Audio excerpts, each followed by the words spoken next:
अपना कदम सक्सेस की ओर मार्गदर्शन कोचिंग इंस्टीट्यूट के साथ। मार्गदर्शन कोचिंग इंस्टीट्यूट बिहार में एकमात्र कोचिंग संस्थान IIT and medical entrance exam के लिए।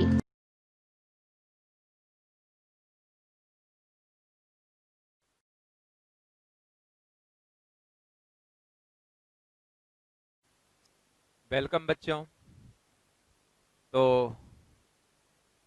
पिछले लेक्चर में आयोनिक बॉन्ड्स के बारे में आपने पढ़ा था। आज बता रहा हूं कैरेक्टरिस्टिक्स ऑफ आयोनिक कंपाउंड्स। तो ये सारी इंफॉर्मेशंस आपको जान लेना है और जान के फिर याद रखिए क्या लिखा गया। First characteristic, generally exists in solid state. तो ionic compounds generally solid state में एग्जिस्ट करेंगे। अब आओ दूसरी characteristic, have high MP, MP for melting point and BP, BP for boiling point. तो have high MP and BP means ionic compound की melting point और boiling point high होती है। तीसरी characteristic, generally crystalline in nature and are brittle. तो जनरली ये crystal के फॉर्म में एग्जिस्ट करेंगे और कैसे होंगे, brittle. Fourth characteristic, conduct electricity in molten, या इसी को लिखा है फ्यूज्ड, पिघला हुआ। तो इलेक्ट्रिसिटी को कंडक्ट करेगा मॉल्टेन या फ्यूज्ड स्टेट में और इन एक्वस सॉल्यूशन। तो मॉल्टेन या फ्यूज्ड स्टेट में इलेक्ट्रिसिटी को कंडक्ट करेगा या एक्वस सॉल्यूशन में भी इलेक्ट्रिसिटी को कंडक्ट करेगा, बट नॉट इन, यहां नॉट लिख लो, but not in solid state. तो सॉलिड स्टेट में आयोनिक कंपाउंड्स इलेक्ट्रिसिटी को कंडक्ट नहीं करते। ओके। फिफ्थ पॉइंट में आइए, generally soluble in polar solvent. तो जो आयोनिक कंपाउंड्स होते हैं वो सामान्यतया पोलर सॉल्वेंट लाइक वाटर, यहां लिखा है लाइक वाटर। तो सामान्यतया जेनरली ये पोलर सॉल्वेंट जैसे कि वाटर में सॉल्युबल होते हैं। तो आप ऐसे जानो कि ionic compounds are generally soluble in water but insoluble in non polar solvents. तो जो नॉन पोलर सॉल्वेंट्स होंगे उसमें आयोनिक कंपाउंड्स इनसॉल्युबल होगा, लाइक बेंजीन। ये सब बेंजीन हुआ तो ये नॉन पोलर सॉल्वेंट हुआ। बेंजीन की फॉर्मूला भी आप जानिए, पहले से जानते हैं तो ठीक है, नहीं जानते हैं तो अब से जरूर जानिए, C6H6 नॉन पोलर सॉल्वेंट हुआ। तो इसमें ionic compounds non polar solvent में कैसे, इनसॉल्युबल। CCl4 लिखा है बच्चों, CCl4 कार्बन टेट्रा क्लोराइड। ये कार्बन हुआ, 4 बार क्लोरीन आया, कार्बन टेट्रा क्लोराइड एक्सेट्रा। तो आपने बस ये सीखा कि आयोनिक कंपाउंड्स वाटर में जनरली सॉल्युबल होते और नॉन पोलर सॉल्वेंट्स जैसे कि बेंजीन हो गया, CCl4 हो गया एक्सेट्रा, इनमें कैसे होंगे, इनसॉल्युबल। सॉल्युबिलिटी की एक रूल है बच्चों, लाइक डिजोल्व्स लाइक, जो जैसा होता है वैसे सॉल्वेंट में घुलेगा। मतलब जो आयोनिक कंपाउंड्स होंगे वो पोलर सॉल्वेंट्स में सॉल्युबल होंगे, जबकि जो कोवैलेंट कंपाउंड्स होंगे वो नॉन पोलर सॉल्वेंट्स में सॉल्युबल, लाइक डिजोल्व्स लाइक। अब आयोनिक कंपाउंड के सॉल्युबिलिटी के रिगार्डिंग नोट करके एक पॉइंट लिख लीजिए। तो आइए मेरे साथ लिखिए, note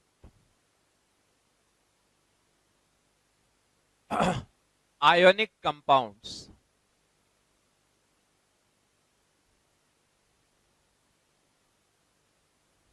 are soluble in water if its hydration energy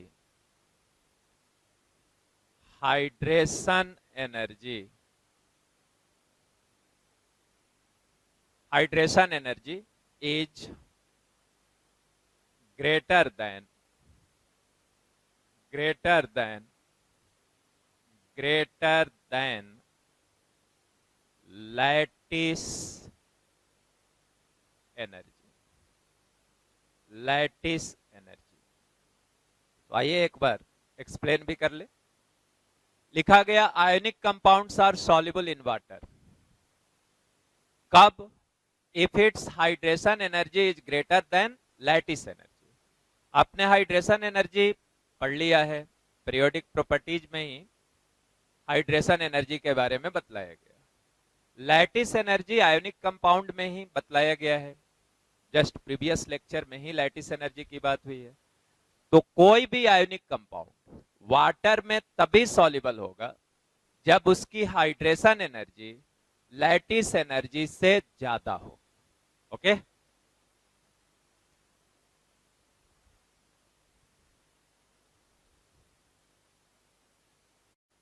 अब आइए कोवैलेंट बॉन्ड को जानते हैं।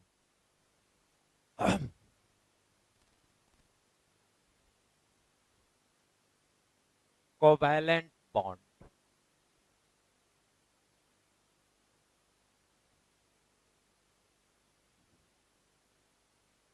the bond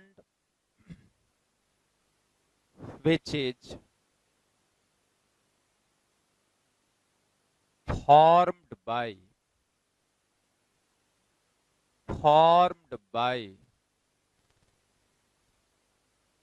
sharing of electrons between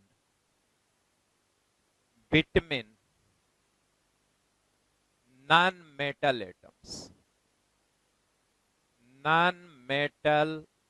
atoms generally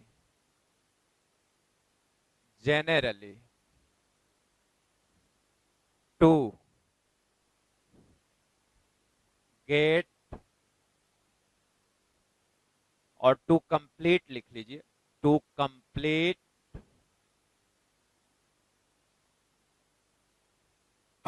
octet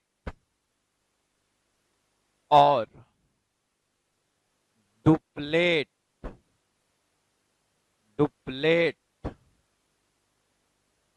configuration.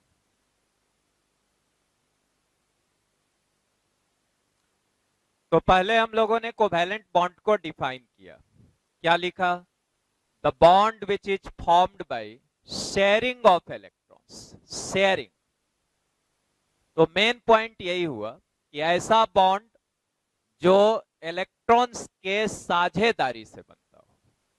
अब इलेक्ट्रॉन्स की साझेदारी किसके बीच होगी? तो इसके लिए भी लिखा between non metal atoms. Means ये स्पष्ट हुआ आपको कि जो कोवैलेंट बॉन्ड है वो किसके किसके बीच बनेगा? दो नॉन मेटल एटम्स के बीच। आयोनिक बॉन्ड के बारे में आपने सीखा था कि आयोनिक बॉन्ड बनेगा between metal and non metal atoms. यहां कहा कि जो कोवैलेंट बॉन्ड्स होता है वो जनरली किसके बीच बनेगा? नॉन मेटल एटम्स के बीच। और नॉन मेटल आपको याद हो गए, जनरली लिखा हुआ है। और किस लिए बनेगा? पहली बात, 3 पॉइंट इसमें इस डिफिनीशन में मैंने बताया। पहला बात ये बतलाया, पहली पॉइंट ये बतलाया कि जो कोवैलेंट बॉन्ड होगा वो बॉन्डेड एटम के बीच इलेक्ट्रॉन्स के शेयरिंग से बनेगा। बॉन्डेड एटम के बीच इक्वल नंबर में इलेक्ट्रॉन्स की शेयरिंग होगी।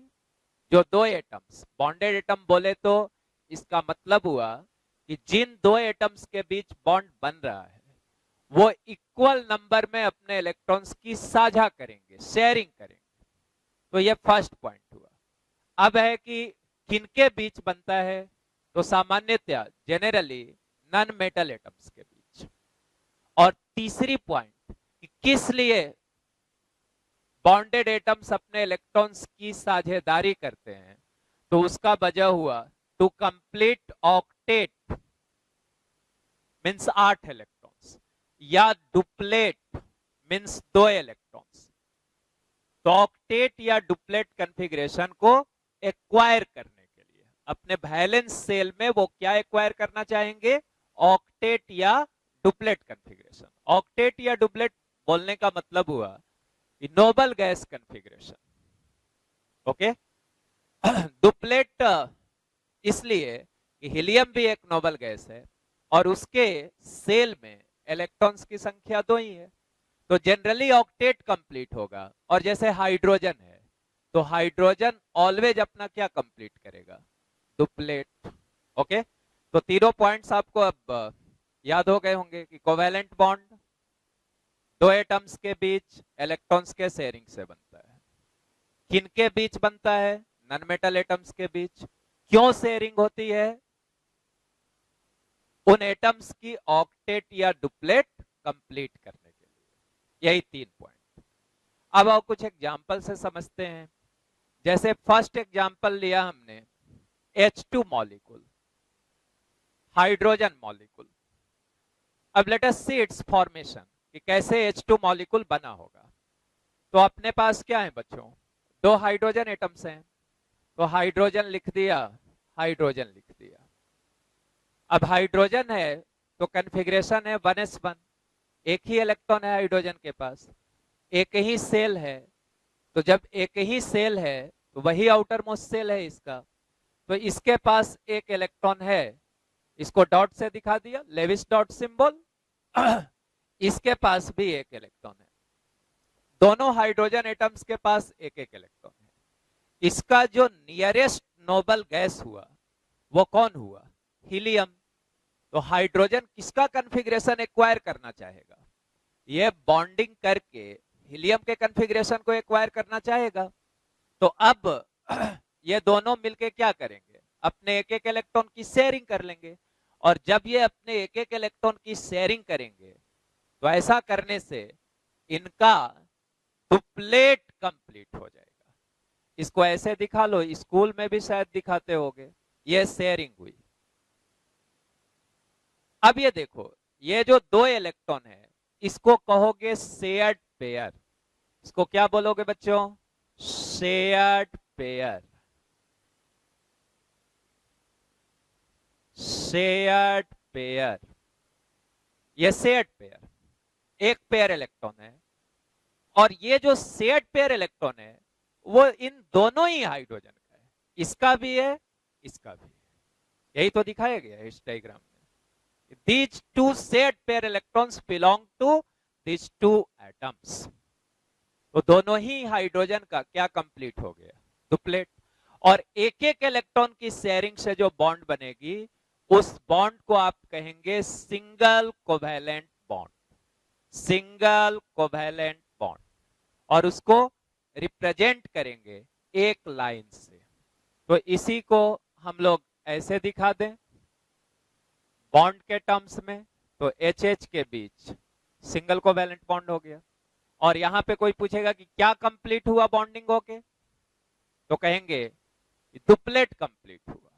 क्योंकि इसका नियरेस्ट नोबल गैस हीलियम है तो ये एक एक इलेक्ट्रॉन की साझेदारी करके डुप्लेट को कंप्लीट किया। ओके, अब आओ, जैसे दूसरा एग्जांपल मैंने लिया HCl, HCl मॉलिक्यूल। तो इस HCl मॉलिक्यूल में देखो एक एटम हाइड्रोजन का है और दूसरा एटम क्लोरीन का है। तो आप एक हाइड्रोजन ले लो और एक क्लोरीन ले लो। हाइड्रोजन के वैलेंस सेल में एक ही इलेक्ट्रॉन है और क्लोरीन के वैलेंस सेल में 7 इलेक्ट्रॉन्स हैं। क्लोरीन की जो वैलेंस सेल इसी हुई वो हुआ 3s2 3p5। क्लोरीन की कॉन्फ़िगरेशन याद करोगे तो नियॉन 3s2 3p5, या आप 287 याद रखो, 287। यहाँ पे चाहो तो मैं लिख भी दिया 287, लिखने की जरूरत नहीं है, अब ये सब चीजें काफी पुरानी हो गई। अब देखो इसके पास एक है और इसको पूरा क्या करना है, डुप्लेट। ठीक है, तो डुप्लेट पूरा करने के लिए क्लोरीन के साथ ये एक इलेक्ट्रॉन शेयरिंग करेगा।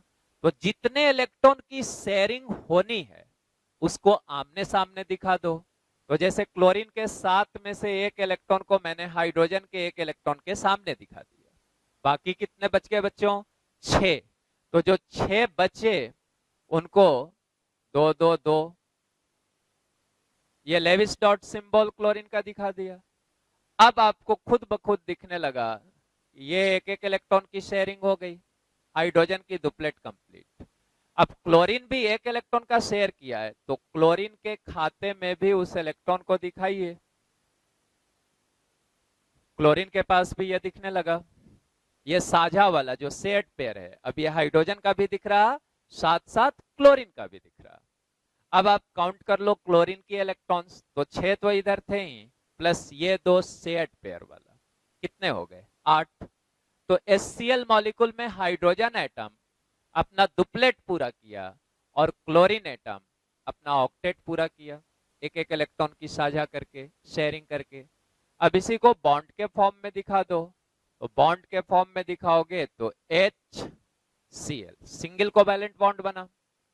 ये देखो क्लोरीन के पास वैलेंस शेल में टोटल 7 इलेक्ट्रॉन्स थे, तो 7 में से बॉन्ड फॉर्मेशन में, शेयरिंग में जस्ट एक ही इलेक्ट्रॉन भाग लिया, तो बाकी बचे कितने रह गए जो शेयरिंग में भाग नहीं लिए?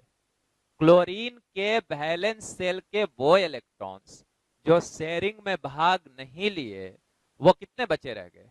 6। इनको बोलते हैं अनशेयर्ड इलेक्ट्रॉन्स। तो ये 6 को आप दिखा दीजिए, ये 6 क्लोरीन के पास अनशेयर्ड इलेक्ट्रॉन हुए, और 2 अनशेयर्ड इलेक्ट्रॉन मिलके क्या हो गया? एक लोन पेयर। तो आप ध्यान से सुन ले, सीख ले, कि 2 लोन पेयर्स मिलाने से क्या हो गया बच्चों? एक लोन पेयर। तो आप ऐसा बोलोगे कि क्लोरीन के पास कितने लोन पेयर हुए? 3 लोन पेयर, 1 2 3। ओके, तो ये सारी बातें HCl के बारे में हो गई। अब देखो यहां से गिन भी सकते हो कि ऑक्टेट, यहां तो दिख ही रहा था ऑक्टेट, यहां से भी दिख रहा है। यह सिंगल लाइन खींचा हुआ है, मतलब इसमें एक शेयर्ड पेयर इलेक्ट्रॉन है। एक शेयर्ड पेयर कहने का मतलब 2 इलेक्ट्रॉन। तो हाइड्रोजन के पास और कोई डॉट नहीं है, मतलब हाइड्रोजन के पास कोई इलेक्ट्रॉन बचा हुआ नहीं है। आप कहोगे कि एक बॉन्ड बनाया, इसके 2 शेयर्ड इलेक्ट्रॉन हुए, मींस हाइड्रोजन का डुप्लेट पूरा हो गया। अब क्लोरीन का 6 बचा हुआ है, 3 लोन पेयर बचा हुआ है और एक शेयर्ड पेयर हुआ, तो 6 और 2 8, ऑक्टेट क्लोरीन की भी पूरी।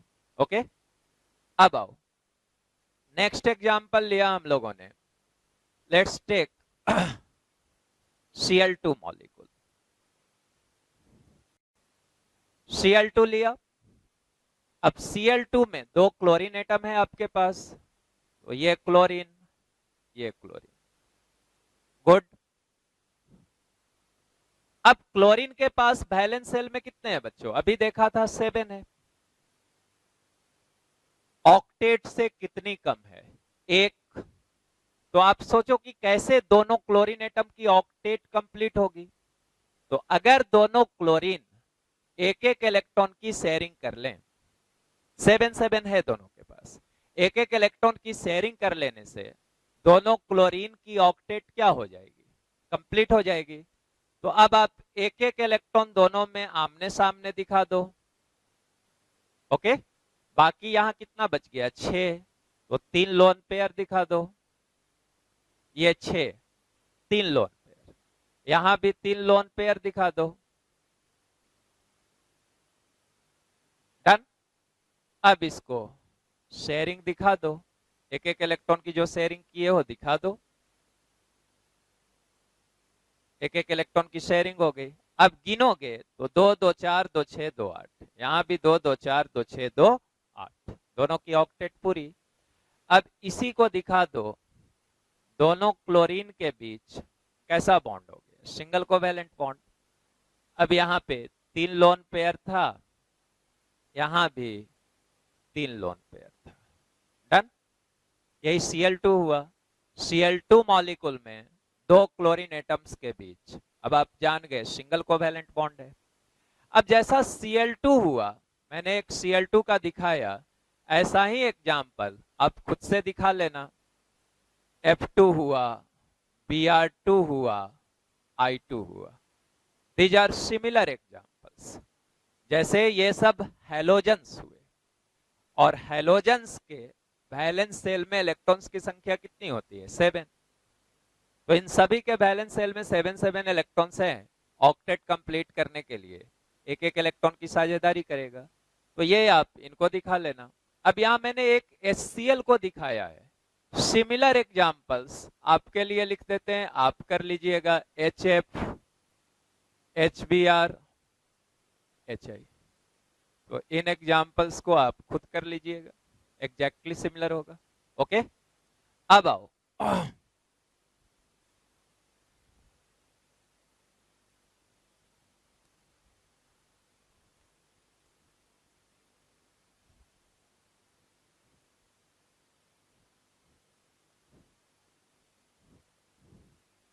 नेक्स्ट लिया मैंने O2 molecule, oxygen molecule. 2 oxygen atoms हैं बच्चों, ऑक्सीजन ऑक्सीजन दे दिया। अब सबसे पहले ऑक्सीजन का वैलेंस सेल इसी सोच लो, तो 1s2 2s2 2p4 या हीलियम 2s2 2p4। आपको अगर 26 याद है वो भी ठीक है। 2s2 2p4 मतलब सेकेंड सेल वैलेंस सेल है। 2s में 2 है, 2p में 4 है, तो 2 and 4 कितना हुआ? 6 या 2 6। ऑक्सीजन का यही कॉन्फ़िगरेशन हुआ। मतलब ये कि ऑक्सीजन के वैलेंस इलेक्ट्रॉन की संख्या 6 है। तो अब यहाँ पे थोड़ा मेंटल एक्सरसाइज कर लीजिए। दोनों ऑक्सीजन के ही एटम्स हैं, दोनों के पास वैलेंस सेल में 6 इलेक्ट्रॉन्स है। पूरा क्या करना है? ऑक्टेट। तो ऑक्टेट पूरा करने के लिए 6 में क्या ऐड करोगे तो 8 हो जाएगा, 2। तो हमको ये समझ में आया कि दोनों ऑक्सीजन एटम्स के बीच कितने कितने इलेक्ट्रॉन्स की शेयरिंग होगी? 2 इलेक्ट्रॉन्स की। तो इसका 2 दिखाया यहाँ पे, इसका भी 2 दिखाया यहाँ पे। ये शेयरिंग करने वाले इलेक्ट्रॉन्स को आमने सामने दिखा दिया, in front of each other. Okay, अब आओ, इसका 2 दिखा लिया तो बचा कितना?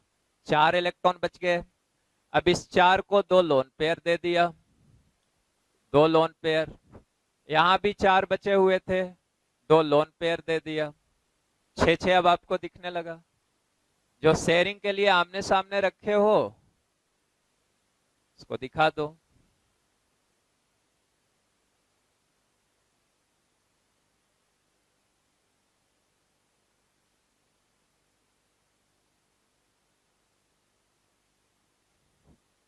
हो गया। अब देखो इसकी ऑक्टेट दिखने लगी, 2 2 4 और 4 8। इसकी भी ऑक्टेट दिखने लगी, 2 2 4 और 4 8। तो दोनों एटम की ऑक्टेट कंप्लीट हो गई। ओके, ये सेट पेयर हो गया आपका। कितने कितने इलेक्ट्रॉन की शेयरिंग हुई? 2 2 इलेक्ट्रॉन की। तो जब 2 2 इलेक्ट्रॉन की शेयरिंग हो, उससे जो बॉन्ड बनेगा that will be double covalent bond. तो यहां अब दोनों ऑक्सीजन एटम्स के बीच 2 लाइंस ड्रॉ कर दिए, डबल कोवैलेंट बॉन्ड। ये 2 लोन पेयर बचा रह गया, अनशेयर्ड इलेक्ट्रॉन्स। कितने रहे? 2 और 2 4। उसी को लोन पेयर कहते हैं। तो 2 लोन पेयर, 4 इलेक्ट्रॉन अनशेयर्ड था, मतलब 2 लोन पेयर्स। यहां भी 2 लोन पेयर्स, इसको दिखा दिए। यही आपका O2 मॉलिक्यूल हो गया। अब आपको ऑक्टेट यहां से तो दिख ही रहा था, यहां से भी दिखेगा। कैसे? तो 4, ये सब अच्छे से सीख लीजिए क्योंकि फिर बाद में नहीं इनको दिखाया जाएगा। 4 और 2 बॉन्ड्स बना, तो शेयर्ड पेयर इसका कितना हो गया? हर एक कोवैलेंट बॉन्ड में 2 इलेक्ट्रॉन होगा, तो 2 कोवैलेंट बॉन्ड है, तो 2 दूनी 4। ओके, तो 4 इसका अनशेयर्ड इलेक्ट्रॉन और 4 शेयर्ड इलेक्ट्रॉन। 8 हिस्सा ऑक्सीजन का भी, 8 हिस्सा ऑक्सीजन का भी।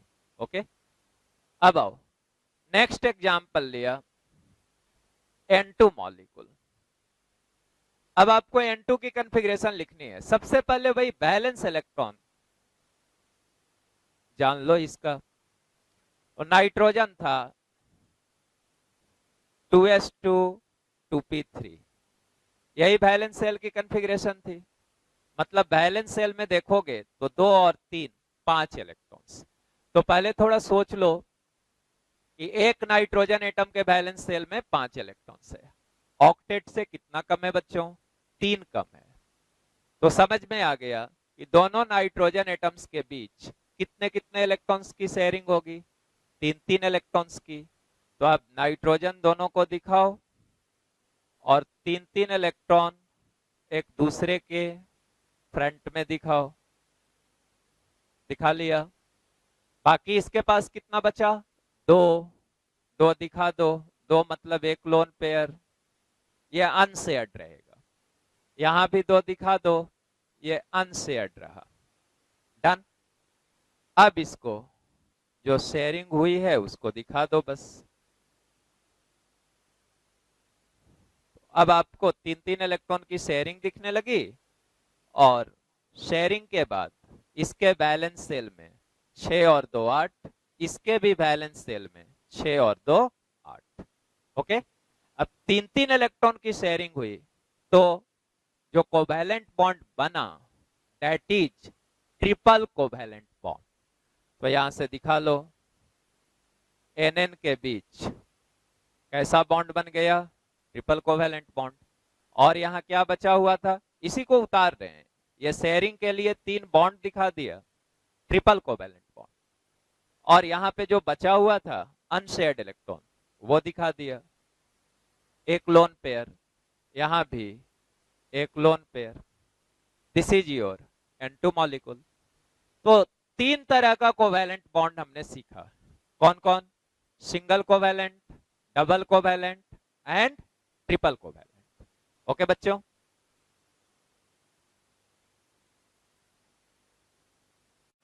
अब आओ देखते हैं deciding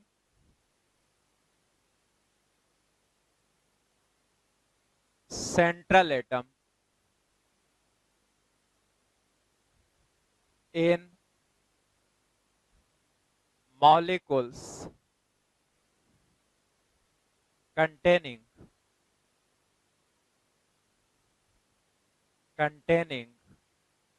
greater than equal to 3 atoms।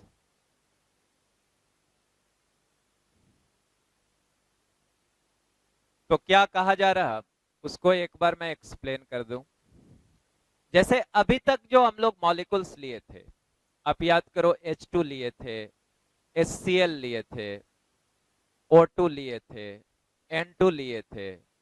तो ये सभी मॉलिक्यूल में 2 एटम्स थे, मतलब ये डाई एटॉमिक मॉलिक्यूल्स थे।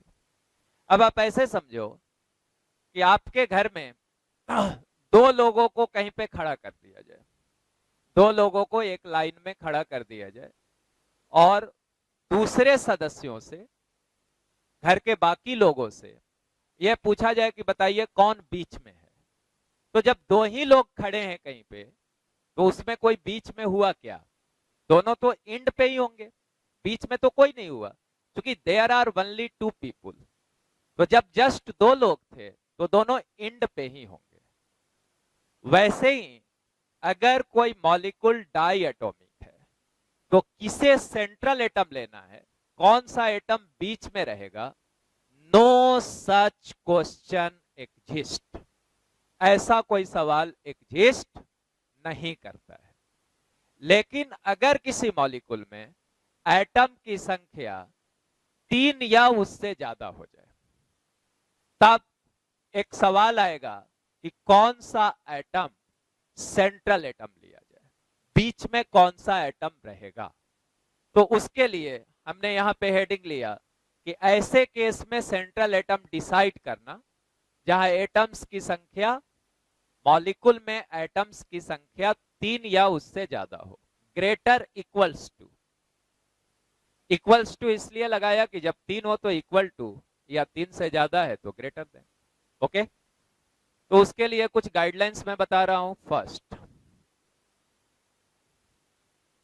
दैट शुड बी मिनिमम, ऐसे लिख दिया, minimum in number in number in the molecule. In the molecule. और जो दिया हुआ मॉलिक्यूल है उसमें उस एटम की संख्या मिनिमम होनी चाहिए. Second, least electronegative. En लिख दिया, En फॉर इलेक्ट्रोनिगेटिव. तो जिसे सेंट्रल एटम लिया जाएगा वो लीस्ट इलेक्ट्रोनिगेटिव होना चाहिए. थर्ड लिखा, should form more number of bonds. More number of bonds. तो जिसे सेंट्रल एटम लिया जाएगा वो ज्यादा बॉन्ड्स फॉर्म करने वाला होना चाहिए. क्योंकि उसे बीच में रहना है, मतलब उसे बाकी सभी दूसरे एटम से कनेक्ट होना है, तो उसके लिए उसे ज्यादा नंबर ऑफ बॉन्ड्स बनाना चाहिए. तो ये 3 क्राइटेरिया लिखा बच्चों. वैसे मॉलिक्यूल्स के लिए सेंट्रल एटम डिसाइड करने को जब एटम्स की संख्या उस मॉलिक्यूल में 3 या उससे ज्यादा हो. तो फर्स्ट 2 पॉइंट से ही आपका मोस्टली काम चल जाएगा. पहली बात लिखी गई कि that should be minimum in number in the molecule. कम संख्या में होना चाहिए उस मॉलिक्यूल में, राइट. और दूसरी लिस्ट इलेक्ट्रोनिगेटिव. इन दोनों से नहीं डिसाइड होगा तो यह भी देखना पड़ेगा कि should form more number of bonds. Okay, अब आ जाओ, नोट करके एक बात लिख लो. Hydrogen and fluorine, H and F, can never be central atom. Central atom. इस बात को भी एक्सप्लेन कर देते हैं. कहा गया कि हाइड्रोजन और फ्लोरीन कभी भी सेंट्रल एटम नहीं होंगे. क्यों नहीं होंगे? तो सेंट्रल एटम को क्या होना है, जो एटम बीच में रहेगा उसे एक से ज्यादा एटम से लिंक होना है. मतलब central atom has to form more than 1 covalent bonds. एक से ज्यादा कोवेलेंट बॉन्ड बनाना है उसे. आप अगर हाइड्रोजन को देखोगे तो ये हमेशा एक ही बॉन्ड बनाएगा. हाइड्रोजन की वैलेंसी ऑलवेज 1. क्यों? क्योंकि इसके पास एक ही इलेक्ट्रॉन है, तो ये एक ही इलेक्ट्रॉन का शेयरिंग कर सकता है. तो इसलिए हाइड्रोजन की वैलेंसी हमेशा क्या होगी? 1 ही होगी. तो इसीलिए ये कभी भी सेंट्रल एटम नहीं हो सकता. Come to fluorine. फ्लोरीन की वैलेंस शेल में 7 इलेक्ट्रॉन्स हैं, ऑक्टेट से एक कम है. तो फ्लोरीन भी हमेशा, चाहे जिस किसी के साथ भी ये बॉन्ड फॉर्मेशन करता हो, ऑलवेज अपना ऑक्टेट कंप्लीट करेगा. और ऑक्टेट से इसके पास 8 से एक ही कम है, तो फ्लोरीन भी अगर कोवेलेंट बॉन्ड बना रहा तो एक ही इलेक्ट्रॉन की साझेदारी करेगा. मतलब ऑल टुगेदर ये बात हुई कि हाइड्रोजन और फ्लोरीन दोनों की वैलेंसी हमेशा 1 है. और चूंकि इनकी वैलेंसी हमेशा 1 है, इसलिए ये कभी भी सेंट्रल एटम नहीं हो सकते. बिकॉज सेंट्रल एटम को एक से ज्यादा एटम से लिंक होना है, और एक से ज्यादा एटम से लिंक होने के लिए उनकी वैलेंसी इसेंशियली एक से ज्यादा होनी चाहिए. ठीक है, तो ये बात क्लियर हो गई. दूसरा नोट करके लिख लो.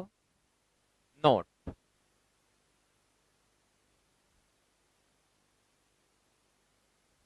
Number of bond formed equals to number of unpaired electrons.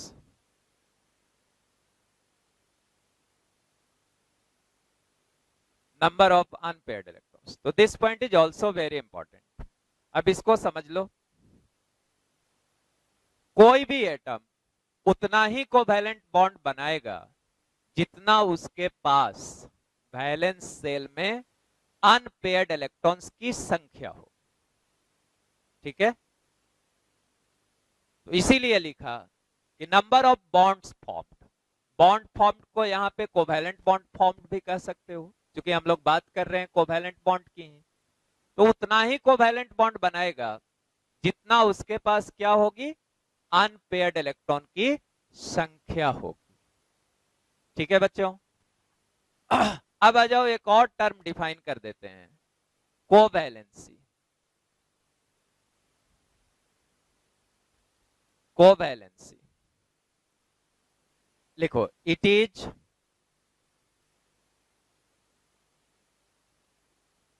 The number of covalent bonds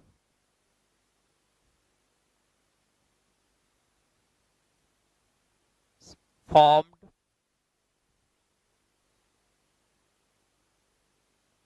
by an atom in a given molecule।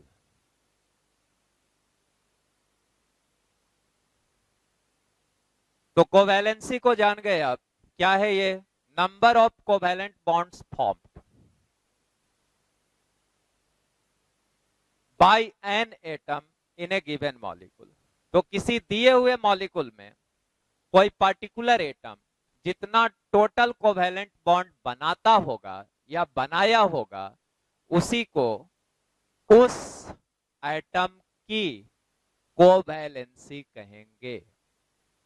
Okay, तो कोवैलेंसी समझ गए आप लोग। जैसे अभी हमने HCl देखा था, वहां पे हाइड्रोजन की कोवैलेंसी पूछी गई, तो HCl में क्या देखा था आपने, H और Cl के बीच सिंगल कोवैलेंट बॉन्ड है, तो हाइड्रोजन की कोवैलेंसी भी 1 हुई और क्लोरीन की कोवैलेंसी भी 1 हुई। ओके, वैसे ही आपने देखा N2 में दो नाइट्रोजन एटम्स के बीच ट्रिपल कोवैलेंट बॉन्ड बना, तो N2 मॉलिक्यूल में नाइट्रोजन की कोवैलेंसी कितनी हो गई, 3। अब जरा आप चेक करना भी चाहते हैं कि सर अभी आप सिखाए थे कि कोवैलेंसी क्या है, number of covalent bonds formed by an atom in A given molecule. तो नाइट्रोजन का जरा सा समझाइए, तो यहां पे आप नाइट्रोजन लिख लेते, तो नाइट्रोजन में क्या हुआ, 2s2 2p3, बैलेंस सेल इसी दिखा दिया, ये 2s है आपका, ये 2p है आपका। अब यहाँ 2s में कितने इलेक्ट्रॉन्स थे, 2, तो ये तो पेयर्ड थे, और 2p में 3 थे।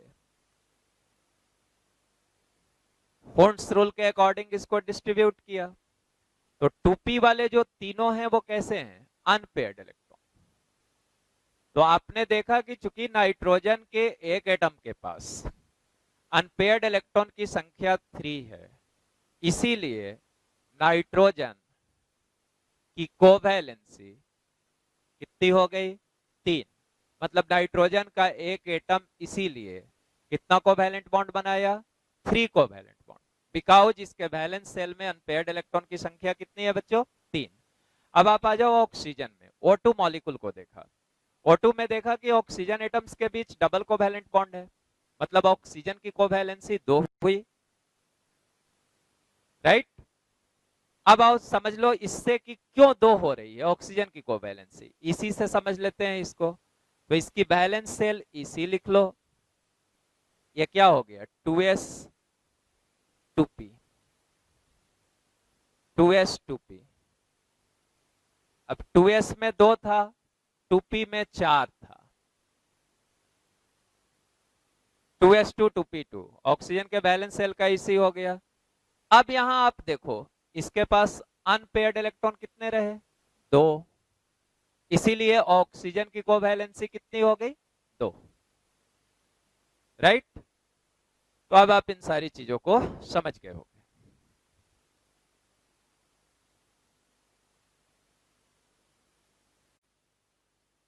अब आइए कुछ एग्जाम्पल लेते हैं। और मैंने यहां लिखा H2O। अब हमें इसमें बॉन्डिंग को एक्सप्लेन करना है। पहले तो ये देख लिया कि H2O में हाइड्रोजन और ऑक्सीजन के एटम्स हैं। हाइड्रोजन ऑक्सीजन दोनों नॉन मेटल्स हुए, तो ये समझ गए कि ये एक कोवैलेंट कंपाउंड है और H2O में हाइड्रोजन और ऑक्सीजन एटम्स के बीच कैसी बॉन्ड बनेगी? Covalent bond. ये पहली अंडरस्टैंडिंग हुई H2O के बारे में।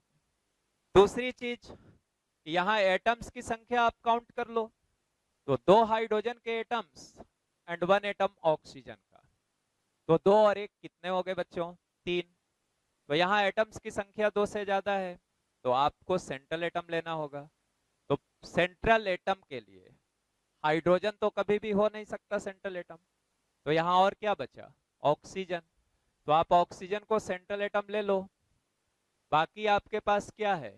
2 हाइड्रोजन्स हैं, तो 2 हाइड्रोजन्स को आप दिखा दो इसके सराउंडिंग में, सेंट्रल एटम के सराउंडिंग में 2 हाइड्रोजन्स को दिखा दीजिए। तो सेंट्रल एटम के बाद जो एटम्स बच गए उनको आप बोलेंगे सराउंडिंग एटम्स। ओके, अब क्या करना है कि हाइड्रोजन के वैलेंस शेल में कितना इलेक्ट्रॉन था? एक दिखा दिए, इसके पास भी एक दिखा दिए। जब इसके पास एक ही है और इसे पूरा क्या करना है? डुप्लेट, तो अपने एक इलेक्ट्रॉन को शेयर करेगा किसके साथ? ऑक्सीजन के साथ। तो आप ऑक्सीजन का एक दिखा लो इस हाइड्रोजन के सामने, इस हाइड्रोजन के सामने भी ऑक्सीजन का एक दिखा लो। ऑक्सीजन का अभी तक कितना इलेक्ट्रॉन दिखा लिया? 2, और बैलेंस सेल में ऑक्सीजन के है कितने? 6, तो बचा कितना? 4 इलेक्ट्रॉन्स। 2 लोन पेयर दिखा दो, 2 लोन पेयर दिखा दिया। अब ऑक्सीजन का भी 6 बैलेंस इलेक्ट्रॉन दिखने लगा, ये 1 2 4 6 दिखने लगा। अब आओ, सबसे पहले सराउंडिंग एटम का काम फिनिश करना है। काम फिनिश करना है का मतलब, अगर हाइड्रोजन है तो डुप्लेट पूरा करना है, दूसरा कोई एटम है तो ऑक्टेट पूरा करना है। तो अब आप यहां से देखो, ये एक एक की साझा करके डुप्लेट हो गया, ये भी एक एक की साझा करके डुप्लेट हो गया, हाइड्रोजन का काम finish. Come to oxygen, oxygen इसके साथ भी शेयर किया है, इसके साथ भी शेयर किया है, तो जितनी शेयरिंग किया है उसको ऑक्सीजन के अकाउंट में दिखाओ। दिखा दिया। You can see now oxygen के पास 2 2 4 2 6 2 8, ये हो गया इसका लेविस डॉट स्ट्रक्चर H2O का। अब इसी को हम लोग अब स्कूल स्टेज में ऐसे सीखते हैं, या यहां भी शुरुआत में ऐसे ही सीखे, एक एक इलेक्ट्रॉन को दिखाए, फिर तेजी से करने लगेंगे, सिर्फ बॉन्ड को दिखाएंगे। तो यहां से दिखा O था, O और H के बीच एक एक इलेक्ट्रॉन की साझेदारी हुई है तो सिंगल कोवैलेंट बॉन्ड, और ये 2 क्या बचा रह गया बच्चों? Lone pair. तो अब आप ऑक्सीजन पे 2 लोन पेयर दिखा दीजिए, यही H2O हो गया। इसका आपको दिखने लगा कि डुप्लेट पूरा हुआ है, एक बॉन्ड बना, एक बॉन्ड मींस 2 इलेक्ट्रॉन, इसका भी डुप्लेट पूरा हुआ। और ऑक्सीजन का देखो, ये 2 2 4, तो अनशेयर्ड वाला बचा हुआ, यहां 2 शेयर्ड, यहां 2 शेयर्ड, तो ये 4 + 4 8, तो ऑक्टेट दिखने लगा ऑक्सीजन का। ओके, अब आओ, नेक्स्ट ले लिया हमने NH3। NH3 आइए देखते हैं, नाइट्रोजन और हाइड्रोजन है, हाइड्रोजन कभी भी सेंट्रल एटम होगा नहीं। डन। तो सेंट्रल एटम क्या हो गया? नाइट्रोजन। सराउंडिंग एटम क्या हो गया बच्चों? हाइड्रोजन। कितने हैं? 3। तो 3 हाइड्रोजन इस नाइट्रोजन के सराउंडिंग में दिखा दो, तीनों हाइड्रोजन को नाइट्रोजन के सराउंडिंग में दिखा दिया। अब इसके पास कितना इलेक्ट्रॉन था? 1, पूरा क्या करना था? डुप्लेट। सबसे पहले आपको किसका काम फिनिश करना है? सराउंडिंग एटम का। अगर हाइड्रोजन है तो मैं बार बार बोल रहा हूं, जिससे ये बातें आपको एकदम से सेट हो जाए और फिर कभी कोई एरर इसमें ना हो। हाइड्रोजन सराउंडिंग एटम है तो डुप्लेट पूरा करेगा, दूसरा कोई सराउंडिंग एटम है, ऑलवेज ऑक्टेट पूरा करेगा। एक ही इलेक्ट्रॉन था, डुप्लेट पूरा करने के लिए उसको शेयर करेगा। तो अब आप बॉन्ड सिर्फ दिखा दो, यहाँ कैसा बॉन्ड बना दिया, सिंगल कोवैलेंट बॉन्ड। अब कोई कहता है कि सर ऐसे दिखाइए एक एक इलेक्ट्रॉन को, वो अब आप कर लेना, आपको सिखा दिया गया। यहाँ भी सिंगल कोवैलेंट बॉन्ड, यहाँ भी सिंगल कोवैलेंट बॉन्ड। ऐसा करने से तीनों जो सराउंडिंग एटम हाइड्रोजन था उसकी ऑक्टेट कंप्लीट हो गई। लास्ट में आइए आप सेंट्रल एटम के पास, याद कीजिए नाइट्रोजन के वैलेंस इलेक्ट्रॉन, तो आपको याद आएगा 5। और नहीं याद आता हो तो आप कन्फिग्रेशन लिख लीजिए, याद तो आना चाहिए, नहीं आ रहा है तो गलत बात है। अब ये सब चीजें बिल्कुल जुबान पे होनी चाहिए। 2s2 2p3, या नाइट्रोजन है तो 2 5। तो यहाँ 5 इलेक्ट्रॉन्स थे। आप देख सकते हो कि 3 सिंगल कोवैलेंट बॉन्ड नाइट्रोजन बनाया, तीनों हाइड्रोजन के साथ एक एक सिंगल कोवैलेंट बॉन्ड। इस 3 सिंगल कोवैलेंट बॉन्ड को बनाने में नाइट्रोजन के कितने इलेक्ट्रॉन्स यूज हुए, 3, बच कितना गया, 2। तो मतलब ये इसके बैलेंस सेल में जो 5 थे उसमें से 3 तो बॉन्ड फॉर्मेशन में पार्टिसिपेट किए, लेकिन जो 2 है वो अनशेयर्ड रह गया। इसको दिखा दो। और अभी आपको फिर बॉक्स डायग्राम बना के दिखाते। इन चीजों को बिल्कुल अब आप मेंटली बहुत क्लियर रखो, इनके बारे में बहुत क्लियर रहो। 2s2p, क्योंकि ये सब चीजें अच्छे से आएंगी तो आपकी स्पीड भी और एक्यूरेसी भी, दोनों चीजें बहुत अच्छी होते जाएंगी समय के साथ। तो देखो यहाँ पे अनपेयर्ड इलेक्ट्रॉन वैलेंस सेल में नाइट्रोजन के पास 3 ही था, इसीलिए तो ये 3 बॉन्ड बनाता है। और यही जो लोन पेयर बचा हुआ है ये बॉन्ड नहीं बनाएगा, उसी को आप यहां दिखाए हो अनशेयर्ड इलेक्ट्रॉन, यही वाला ये लोन पेयर है। ये लोन पेयर वैलेंस सेल के पेयर्ड इलेक्ट्रॉन बॉन्ड बनाने में पार्टिसिपेट नहीं किए, यही बचा हुआ है। अब यहां से नाइट्रोजन का देख लो, इनका तो चेक कर लिया था कि डुप्लेट पूरा है, नाइट्रोजन का देख लो कि ऑक्टेट हुआ या नहीं। तो देखो अनशेयर्ड कितना है तेरे पास, 2, बॉन्ड कितना बना है, 3, एक बॉन्ड में 2 इलेक्ट्रॉन, तो 3 बॉन्ड्स में 6 इलेक्ट्रॉन्स, तो 6 + 2 कितने हो गए, 8। तो इसका भी ऑक्टेट पूरा, इनका डुप्लेट पूरा। ओके, अब आ जाओ, नेक्स्ट ले लिया मैंने CO2, CO2 कार्बन डाइऑक्साइड। अब आओ देखो कि एटम्स किस किस एलिमेंट के हैं, एक कार्बन का एटम है और 2 ऑक्सीजन का एटम है। और कार्बन और ऑक्सीजन दोनों ही क्या है बच्चों, नॉन मेटल्स। तो ये भी पता हो गया कि इनके बीच, कार्बन ऑक्सीजन के बीच कैसी बॉन्ड बनेगी, कोवैलेंट बॉन्ड। मतलब CO2 एक कोवैलेंट मॉलिक्यूल हुआ। डन। अब है कि सेंट्रल एटम, तो जो कम संख्या में हो, जिसकी इलेक्ट्रोनिगेटिविटी कम हो, तो कम संख्या में यहाँ कौन है, कार्बन। तो उसी को क्या करोगे, सेंट्रल एटम ले लोगे। तो ये कार्बन था, सेंट्रल एटम हो गया, 2 ऑक्सीजन था, दोनों आपका सराउंडिंग एटम हो गया। तो आप कार्बन के सराउंडिंग में दोनों ऑक्सीजन रख लिए। डन। अब आइए सबसे पहला काम आपको क्या सिखाया है, सराउंडिंग एटम की ऑक्टेट पूरा करना। तो ऑक्सीजन के वैलेंस सेल में कितने इलेक्ट्रॉन्स हुए, 6, ऑक्टेट से कितना कम है, 2। मतलब ये कि ऑक्टेट पूरा करने के लिए ऑक्सीजन अपने वैलेंस सेल के 2 इलेक्ट्रॉन को शेयर करेगा। ठीक है, तो 2 इलेक्ट्रॉन को किसके साथ शेयर करेगा बच्चों, कार्बन के साथ। अगर आप शेयरिंग दिखाना चाहते हो तो ये दिखा लो, ये शेयरिंग कर लिया 2 कार्बन के साथ, 2 इलेक्ट्रॉन का शेयरिंग हुआ ऑक्सीजन कार्बन के बीच। अब इसका अपना कितना था, 6 में आपने 2 यहाँ शेयरिंग में यूज किया है, बच कितने गए, 4। तो यहाँ पे आप 4 दे लो। इसका 6 आपको दिखने लगा, 2 शेयरिंग में और 2 लोन पेयर्स, मतलब ये 4 अनशेयर्ड हुए। यहाँ भी 6 ही था, ऑक्टेट के लिए 2 शेयर करेगा और 2 लोन पेयर बचा रहेगा।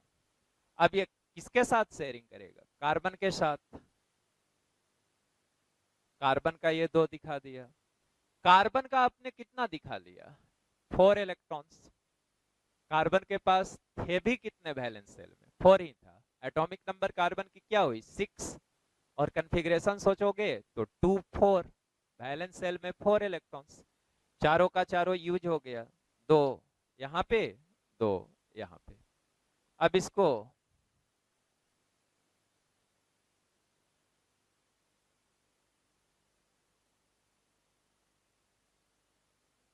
यही तो हो गया, इसका ऑक्टेट दिखने लगा, राइट? इसका भी ऑक्टेट दिखने लगा, 2 2 4 4 8। और इस कार्बन का देखो, इसके साथ 2 शेयर किया था, इसके साथ भी 2 शेयर किया था, दोनों को मिला करके लिखा कार्बन के कार्बन वाले बॉक्स में। यहाँ वाला शेयरिंग को भी दिखाया, यहाँ वाला शेयरिंग को भी दिखाया। कार्बन वाले बॉक्स में ये लंबा हो गया है, ये नहीं है कार्बन वाले बॉक्स में, ये यहाँ, ये इसी के साथ में शेयरिंग किया था। तो ये शेयरिंग वाला, ये शेयरिंग वाला, 4 और 4 8। अब इसी को हम लोग बॉन्डिंग के टर्म में ही दिखाया करेंगे। कार्बन का वैलेंस इलेक्ट्रॉन 4 था, चारों यूज हो गया है, 2 2, मतलब कार्बन के पास कोई अनशेयर्ड इलेक्ट्रॉन नहीं है। हाँ, ऑक्सीजन के साथ ये दोनों ही बार डबल कोवैलेंट बॉन्ड बनाया है। और ऑक्सीजन के पास देख लो, 2 लोन पेयर्स हैं तुम्हारे, 2 लोन पेयर्स। तो ये आपका लेविस स्ट्रक्चर हो गया या बॉन्डिंग हो गई CO2 में। यहां से भी आपको ऑक्टेट दिख रहा है, इसका देखो 4 और 4 शेयर्ड वाला कितना हो गया? 8। यहां पे देखो 4 और 4 शेयर्ड वाला कितनी हो गई? 8। अब आ जाओ, कार्बन के पास कोई अनशेयर्ड इलेक्ट्रॉन नहीं है, बॉन्ड कितने बने हैं? 4। तो 4 बॉन्ड का मतलब कितने इलेक्ट्रॉन्स हो गए बच्चों? 8। डन। अब एक मॉलिक्यूल ले लिया मैंने, CCl4, carbon tetrachloride. Central atom decide करो, लिस्ट इन नंबर। तो क्लोरीन 4 बार आया है, कार्बन 1 बार आया है, तो कार्बन ही सेंट्रल एटम हुआ। कार्बन लो, सराउंडिंग में क्या रहेगा?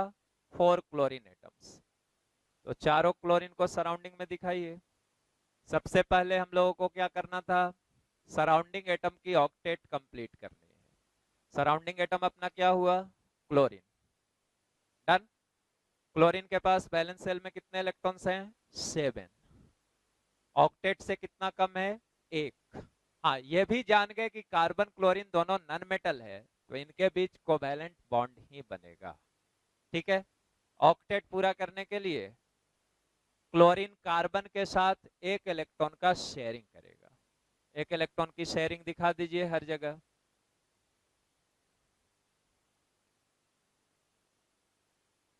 अब आइए, क्लोरीन की अपनी बैलेंस सेल में 7 थी, उसमें से 1 हर जगह पे शेयरिंग में यूज किया, बचा कितना? 6।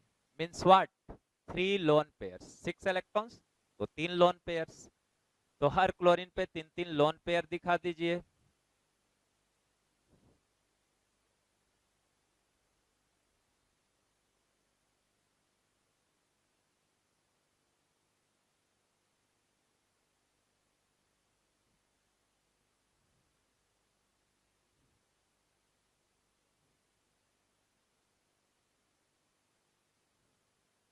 दिखा लिए।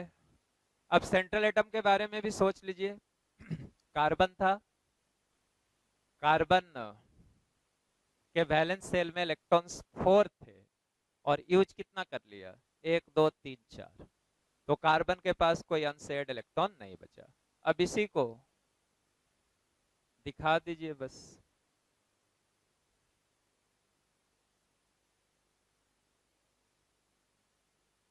सारे क्लोरीन की ऑक्टेट पूरी हो गई बच्चों।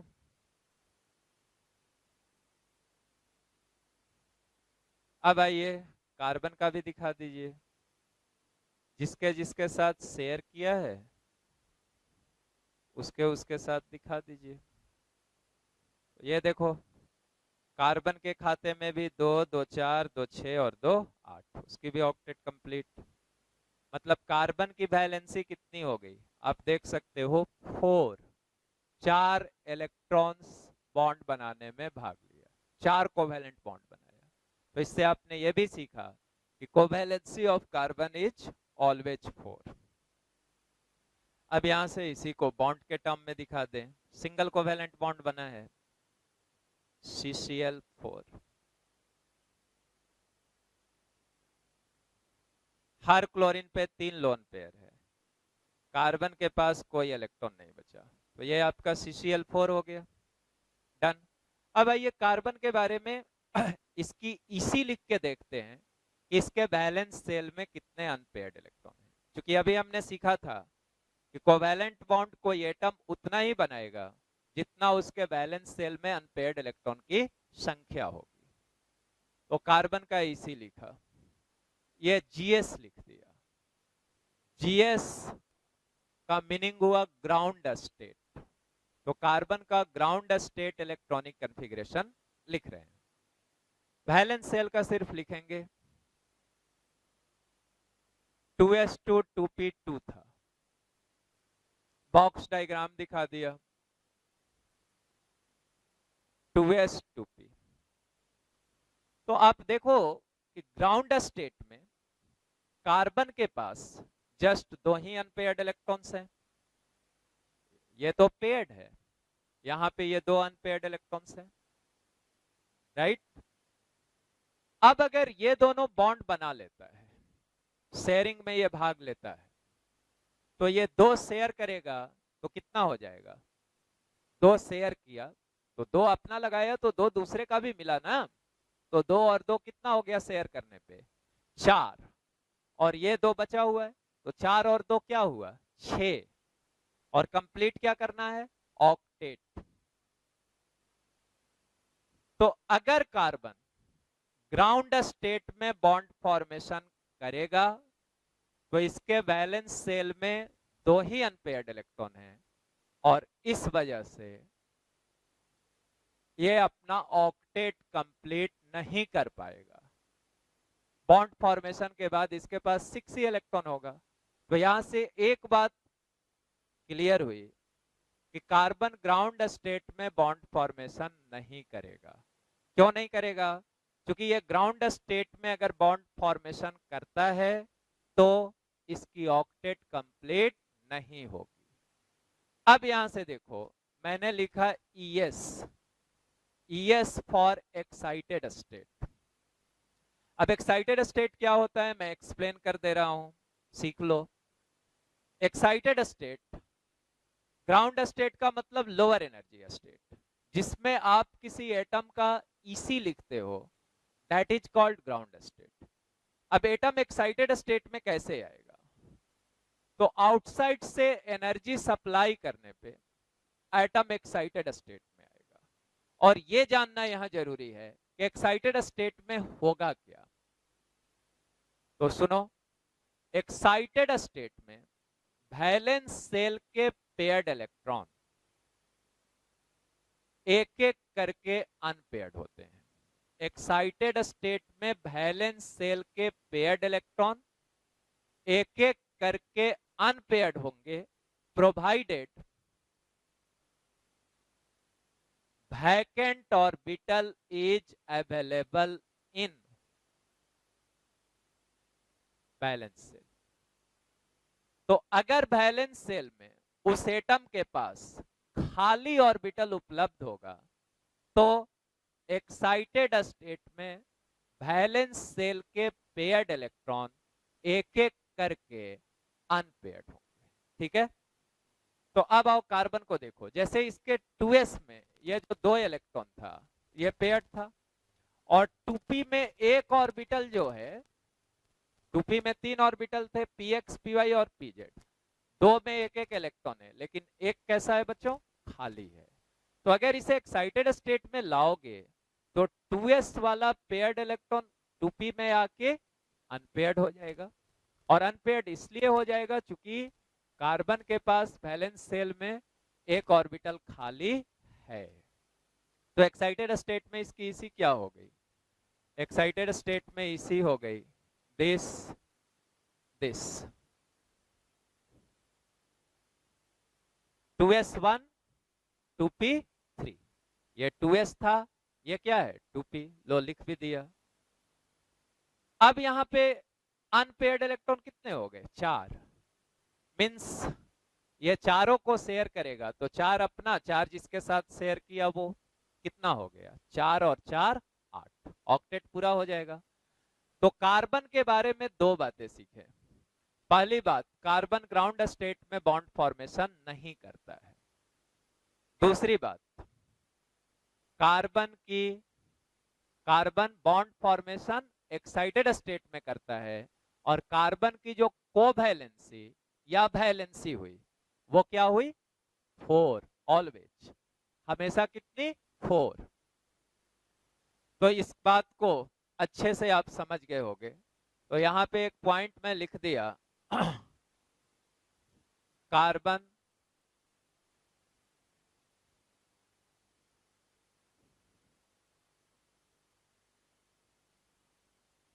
Does not form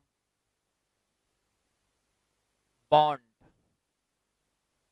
in GS, ये ग्राउंड स्टेट में बॉन्ड फॉर्मेशन नहीं करता है।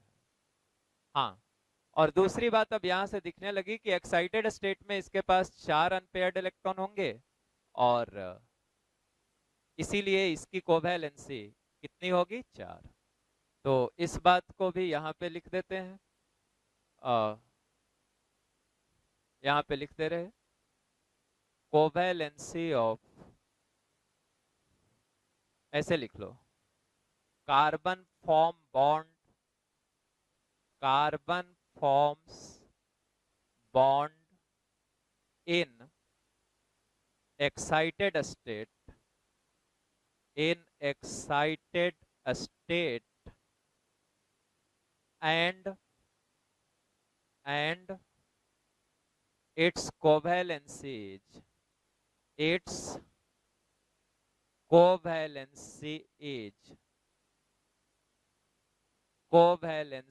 is 4।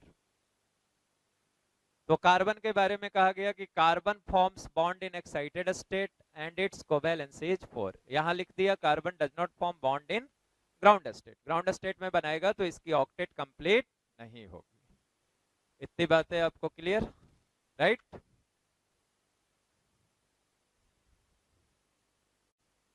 एक और एग्जांपल लेते हैं, COCl2, COCl2। अब इसमें हमें बॉन्डिंग दिखानी है, इसका लेविस स्ट्रक्चर ड्रॉ करना है। डन। आप पहले एटम्स को देख लो। इस मॉलिक्यूल में जो एटम्स हैं, एक एटम कार्बन, एक atom oxygen and 2 atoms of chlorine. Carbon, oxygen और क्लोरीन, ये तीनों क्या हुए बच्चों, नॉन मेटल्स।